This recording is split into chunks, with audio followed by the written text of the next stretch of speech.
নজর রাখবো পরবর্তী সংবাদে। জাল সার্টিফিকেটের রমরমা এবং এই অভিযোগে গ্রেপ্তার এক গ্রাম প্রধান এবং সেই সঙ্গে জানা গেছে 4,888টি জাল সার্টিফিকেট উদ্ধার করা হয়েছে। সেই অভিযোগে 4 পঞ্চায়েত কর্মী গ্রেপ্তার করা হয়েছে। পঞ্চায়েত কর্মীকে এমনই খবর পাওয়া যাচ্ছে এবং পঞ্চায়েতে আর্থিক দুর্নীতি সেই সঙ্গে জাল সার্টিফিকেট দেওয়ার অভিযোগে গ্রেপ্তার হয়েছেন পঞ্চায়েতের সরকারি আধিকারিক সহ আরো 2 কর্মী। তবে অবশ্য ঘটনাটি বগুলা 2 নম্বর গ্রাম পঞ্চায়েতে বলেও জানা গেছে এবং সেই সঙ্গে 2018 সাল থেকে 2023 সাল পর্যন্ত বগুলা 2 নম্বর গ্রাম পঞ্চায়েত ছিল তৃণমূলের দখলে। সেই সময় ব্যাপকভাবে দুর্নীতি হয়েছে বলেও দাবি করেছেন রানাঘাট উত্তর পূর্ব বিধানসভার বিজেপি বিধায়ক অসীম বিশ্বাস।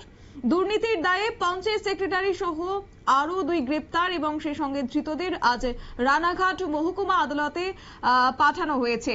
একই সঙ্গে এই ঘটনায় রীতিমতো চাঞ্চল্য ছড়িয়েছে এলাকা জুড়ে। এর আগে বারংবার অভিযোগ উঠেছিল বিভিন্ন রকম দুর্নীতির। এবার জাল সার্টিফিকেট দেওয়ার অভিযোগ ছাড়াও রয়েছে সরকারি বিভিন্ন প্রকল্পে টাকা তছরূপের অভিযোগ এবং সেই অভিযোগে ইতিমধ্যে 4 পঞ্চায়েত কর্মীকে গ্রেপ্তার করা হয়েছে। গোটা বিষয়কে কেন্দ্র করে শুরুতেই শোনাবো গ্রাম প্রধান সুস্মিতা বিশ্বাসের কি বক্তব্য রয়েছে। এসেছিলাম, আসার পরে আমি বাড়ি গেছি। বাড়ি যাওয়ার রাত 10টার সময় ফোন আসলো যে একটা ছেলেকে মিসিং, মানে ছেলেটাকে পাওয়া যাচ্ছে না। পরের দিনও সকালবেলা শুনি তাকে পাওয়া যাচ্ছে না। যখন আমরা মিসিং ডায়েরি করি তখন জানা যায় পুলিশের হেফাজতেই আছে। তখন মানে ছাড়াতে যারা গেছে তাদের মধ্যে একজনকে ধরে রেখেছে এবং কালকে 2:30টার সময় একটা ছেলেকে ধরেছে। এটা সবই আমার ধোঁয়াশা, আমার এর মধ্যে কিছুই আমার জানা নেই। আর পুলিশ প্রশাসনের কাজ করছে, যেটা ভালো বুঝবে সেটাই আমরা করবে, এই বিষয়ে আমার কিছু বলার নেই। বলছি একটা অভিযোগ হচ্ছে যে নাকি জাল সার্টিফিকেটের ব্যাপারে 4 জন গ্রেপ্তার। না, এটা জাল সার্টিফিকেট নাকি আমি এই বিষয়ে আমি কিছু বলতে পারবো না, কারণ এটা আমার জানা নেই।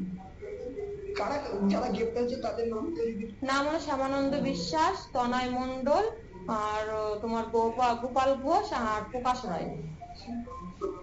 কোন পদে আছে? প্রকাশ রায় আছে সেক্রেটারিতে, আর তোমার আর যে দুজন আছে সেটা হলো বার্থ সার্টিফিকেট ডিপার্টমেন্টে। ওরা আগে একজন কাজ করতো আর পরে আর একজন কাজ করে, 2 জন কাজ করে ওরা।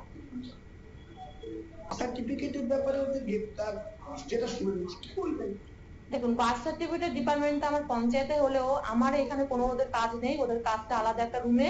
ওরা কি করেছে না করেছে ওরাই ভালো বলতে পারবে। এই বিষয়ে আমাকে জানায়ও না, আর আমি এই বিষয়ে বলতেও পারবো না। আমাকে জানালে নিশ্চয়ই আমি বলতে পারবো। আমি চাই যে পুলিশ প্রশাসনের কাজ করছে, পুলিশ প্রশাসন এই ব্যাপারটা দেখুক। যদি ওরা দোষী হয় ঠিক আছে, পুলিশ প্রশাসনের মতো কাজ করবে, এটাই আমার বলা। আপনার নাম? আমার নাম সুস্মিতা বিশ্বাস বর্মন, বগুলা 2 নম্বর গ্রাম পঞ্চায়েতের প্রধান। আপনারা শুনলেন সুস্মিতা বিশ্বাস গ্রাম প্রধানের বক্তব্য এবং তিনি বলছেন যে জাল সার্টিফিকেট কি আমার জানা নেই, আমি এই বিষয়ে অবগতই নয়। হঠাৎ করে তিনি এই উত্তরই দিলেন এবং যাই হোক ওনার এই উত্তরের পরে কিন্তু একাধিক প্রশ্ন উঠতে শুরু করেছে। তিনি কি বিষয়টা এড়িয়ে যাওয়ার চেষ্টা করেছেন, তবে কি ধামাচাপা দেওয়ার চেষ্টা করেছেন গ্রাম প্রধান সুস্মিতা বিশ্বাস, একাধিক প্রশ্ন উঠতে শুরু করেছে। তবে যাই হোক এই গোটা বিষয়কে কেন্দ্র করে এলাকার বিজেপি বিধায়ক অশোক বিশ্বাস তিনি কি বলেছেন শোনাবো। একজন পঞ্চায়েতের সরকারি আধিকারিক সমেত 1 জন বা 2 জন তারা গ্রেপ্তার হয়েছে। বিষয়টা আমি খোঁজ খবর নিয়ে জানতে পারলাম বগুলা 2 নম্বর গ্রাম পঞ্চায়েতের যিনি সেক্রেটারি আছেন বিভিন্ন দুর্নীতির সঙ্গে যুক্ত। তৃণমূল পরিচালিত 2018 থেকে 23 সাল পর্যন্ত প্রায় 10 থেকে 12 লক্ষ টাকা ওন ফান্ড থেকে শুরু করে 15 ফাইন্যান্সের টাকা সে আত্মসাৎ করেছে, লোপাট করেছে। এই বিষয়টা নিয়ে আমি বিডিও সাহেবের সঙ্গে কথা বলেছিলাম।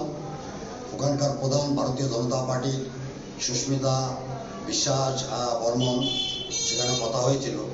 কিন্তু এই সেক্রেটারি এমন কাজ করেছে, বার্থ সার্টিফিকেটের ক্ষেত্রেও প্রধানকে সম্পূর্ণভাবে অন্ধকারে রেখে প্রধানের যে অ্যাপসটা থাকে, বিশেষ করে লগল যে অ্যাপসটা থাকে দঙ্গল অ্যাপস, সেটাকে সম্পূর্ণভাবে প্রধানের অজ্ঞাত স্বরে, প্রধানকে না জানিয়ে সে সম্পূর্ণ অনৈতিক কাজটি করেছে।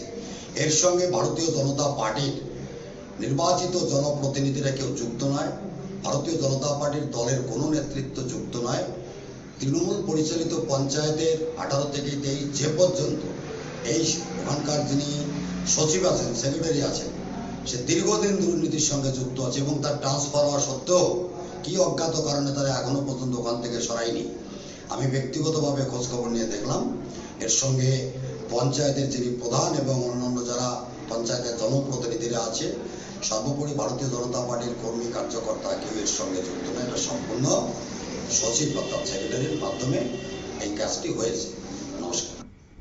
আপনারা শুনলেন অশোক বিশ্বাস এলাকার বিজেপি বিধায়কের বক্তব্য, এবং তিনি বলছেন যে কার্যত সচিব এবং জড়িত রয়েছে বলেও তিনি জানিয়েছেন। একই সঙ্গে যে ঘটনা ঘটেছে তাতে করে প্রায় 4,888টি ভুয়ো সার্টিফিকেট তৈরি করা হয়েছে, যেটা কোনোভাবেই সম্ভব নয়। যেখানে একটা পঞ্চায়েতে, একটা গ্রামে বছরে 3 থেকে 4টে শিশু জন্মায়, সেক্ষেত্রে বিপুল শিশু জন্মের যে সার্টিফিকেট তৈরি হয়েছে তা সম্পূর্ণভাবে জাল। সরকারি নথিতে ছাড়াও ব্লক জুড়েও এত শিশু জন্মায়নি। অন্যদিকে সাংবাদিকরা সভাপতিকে প্রশ্ন করেন যে তাহলে কি হাসপাতালে প্রতি মানুষের আস্থা নেই, যার কারণে বাড়িতেই শিশু জন্ম নিয়েছে?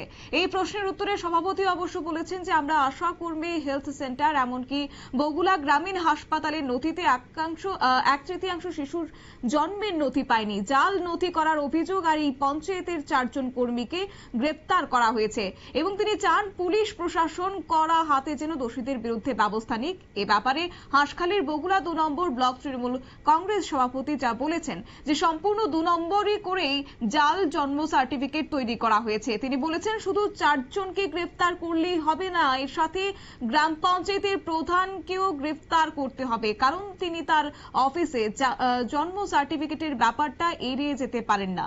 পাশাপাশি তিনি বলেন এর পেছনে যদি কংগ্রেস, তৃণমূল, সিপিএম, বিজেপির যে দলের লোকই থাকুক না কেন, তাদেরকে যেন গ্রেফতার করা হয় এবং তাদের বিরুদ্ধে যেন কঠোর ব্যবস্থা নেওয়া হয়। নিয়ে নিচ্ছি ছোট্ট একটি বিজ্ঞাপন বিরতি, সঙ্গে থাকুন।